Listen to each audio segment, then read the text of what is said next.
Hello. This is Autumn Shiley from Guest House Theater, and hap happy Wednesday to everyone.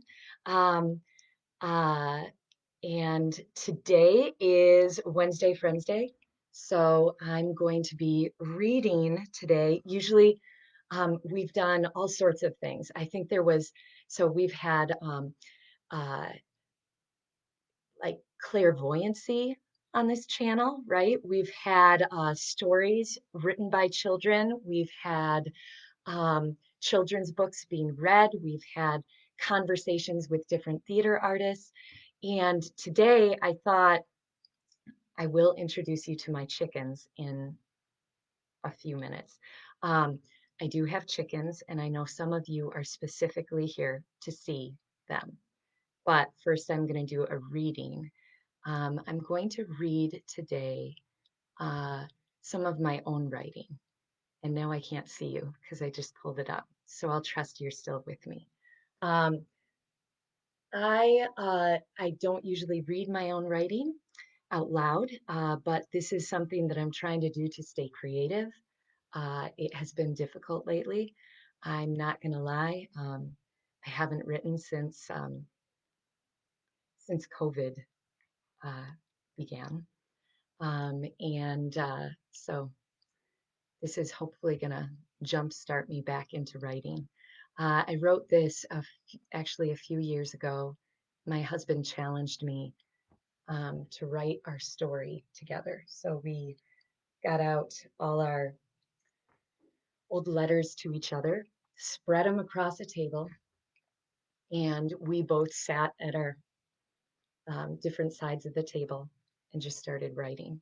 And our stories were so different. And they were stories about our story together, but they were just so different. So perception is everything.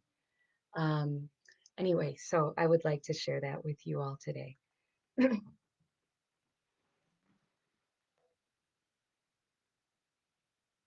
Her story. I don't remember a lot, and as I sit here, more slips away. I think of his journals and letters. It's as if he knew one day we would forget.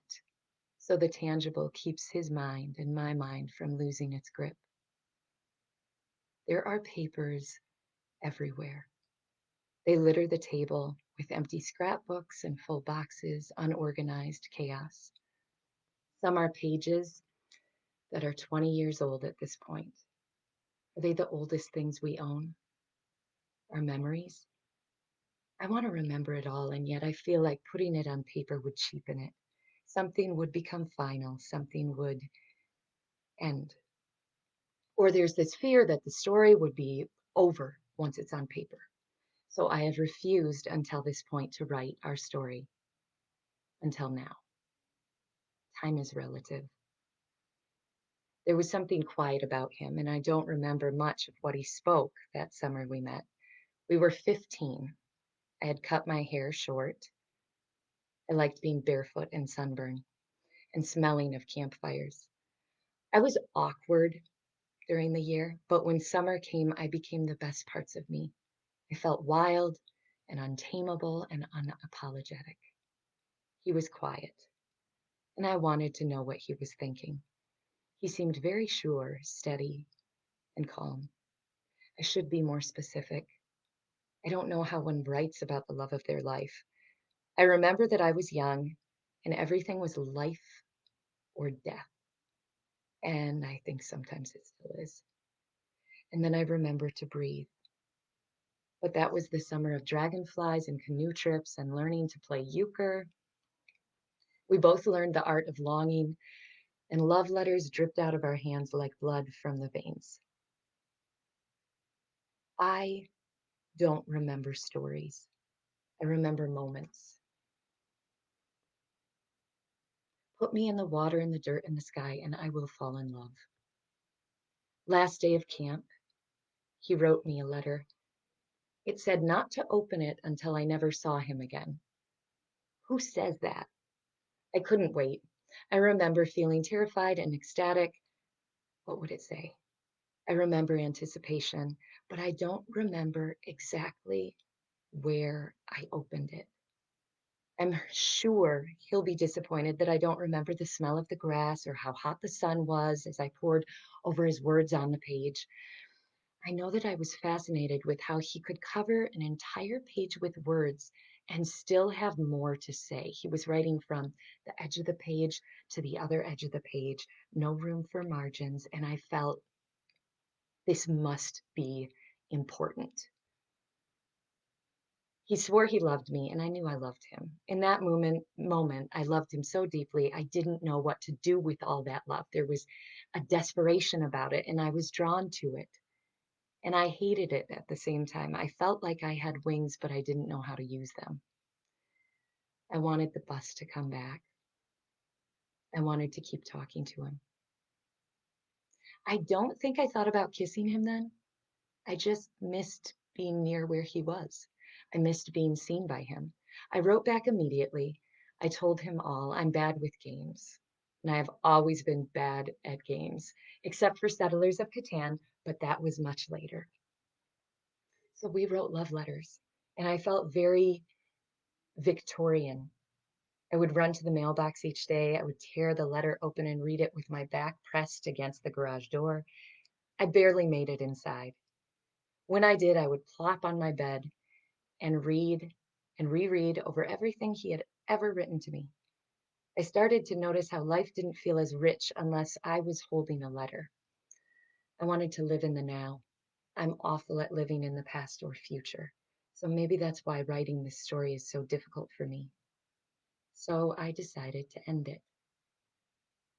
I couldn't continue to live like this in constant desire for what was to come. He wrote back and insisted we would be together one day. We would be given a chance. How did he know? We reconnected 11 years later, and everything is a blur. We shared secrets on the phone I haven't told anyone, almost as if the bus ride had never ended. At 15, a girl and boy meet at summer camp. They write love letters. There is a kiss, and there is time. They drift apart. One day, a postcard arrives from Paris. She is 22 and thinks, I remember him. She goes to grad school where there are mountains, and she thinks about moving to Chicago. He was there once. She contacts him, he phones her. They talk, and time passes. They talk, and everything is the same. She buys a ticket to Madison to where he is. Plane touches down on July 3rd, and they see each other again. After years apart, there is no talking that night, only dancing. And in the morning, he tells her he loves her. She moves to Chicago and gets to know the Van Gelder bus schedule very well. They love through the distance. He takes her to dinner, roses on the table, couples looking on, telling them they were waiting for a proposal, not yet. The next day, she learns she is pregnant. She is alone, falls on the floor.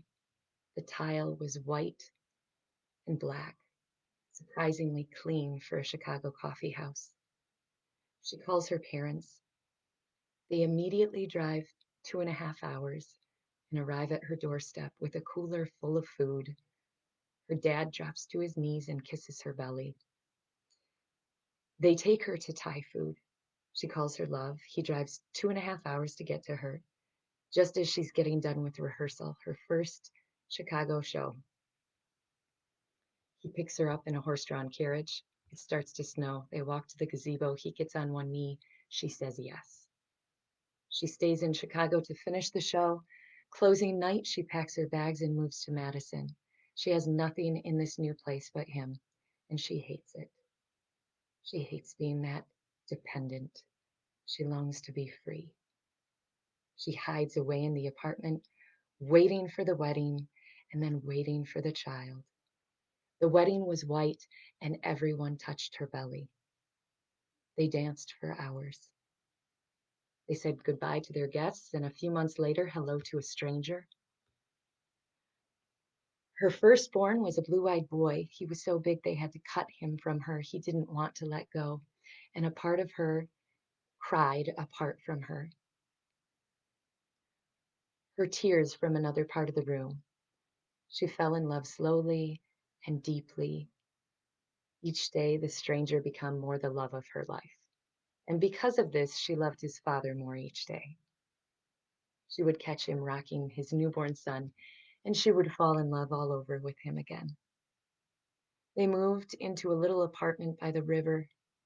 It was their first home together, just them, all three. They planted tomatoes in the yard and hung their clothes to dry.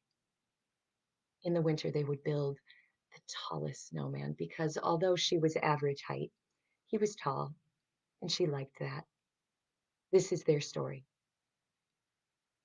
And I have this fear, I won't lie.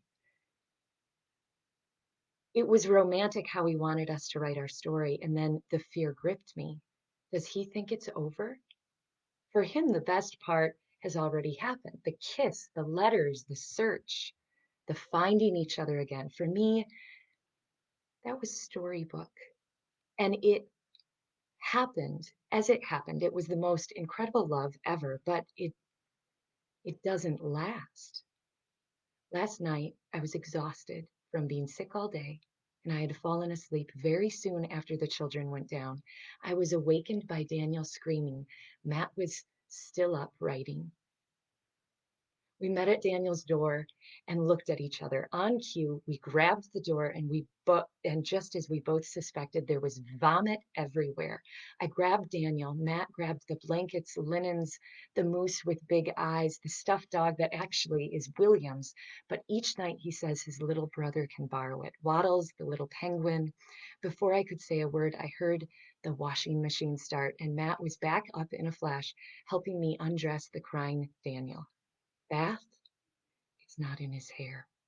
We both smile, relieved. I'm rocking a newly pajamaed little one in my arms as my husband makes up the crib with new sheets. William, our oldest, is asleep, and this one will be soon. I smell like throw up. I think to myself, this, this is the greatest love story of all time. Does he know that? All right, so that was, I don't know if this is still going. So that was a little bit of my writing, and I want to take you outside to see my chickens now. Um, so first of all, I have I had 7 chickens, and these were my first chickens. And I thought, hey, why not? Um, so 7 chickens. We didn't know if any of them were female or male. It started to look like some of them were becoming um, had more male features. And we knew we were only allowed, I think it's 4 in Madison. So we actually found a little farm for them, the kind of farm that keeps them alive and gives them a happy life, I think. And um, and now we have 4. But over the last few days, one has been crowing, like really loud crowing. And so we think we might have a rooster. So their names are Luna, um, Marigold, Fox, like, Harry Potter, the Phoenix Fox, and Susan. So I'm going to introduce you to them. Hopefully my internet works outside. If it doesn't, you'll see me in just a minute as I call you from my phone. Okay. Um, I'm going to try and take you out there right now.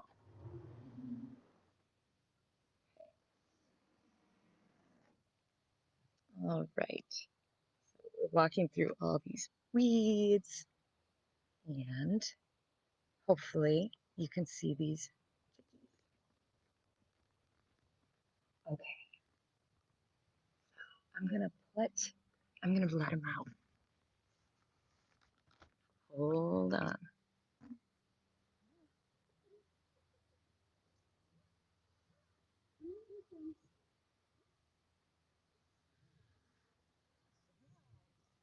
Yeah.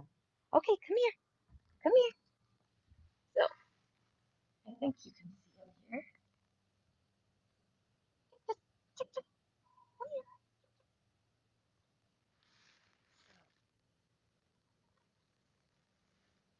This one is Marigold.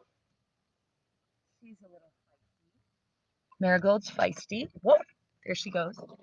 But that one that looks like a rooster is the one that we think is the rooster. And her name is Susan, but I really don't know yet. So they're really friendly. Um, so you can vote in the comments if you like. That one over there. Wait, here we go. Fox. Okay. This one here, Marigold. And we have the white one is Luna and Susan. Susan. This one's Susan. Okay. So to be continued. We'll let you know how that works out. Have a wonderful day, everyone. And please check out our website. Um, we will have things coming up. But for now, keep checking back with us on Saturdays and Wednesdays. Thanks.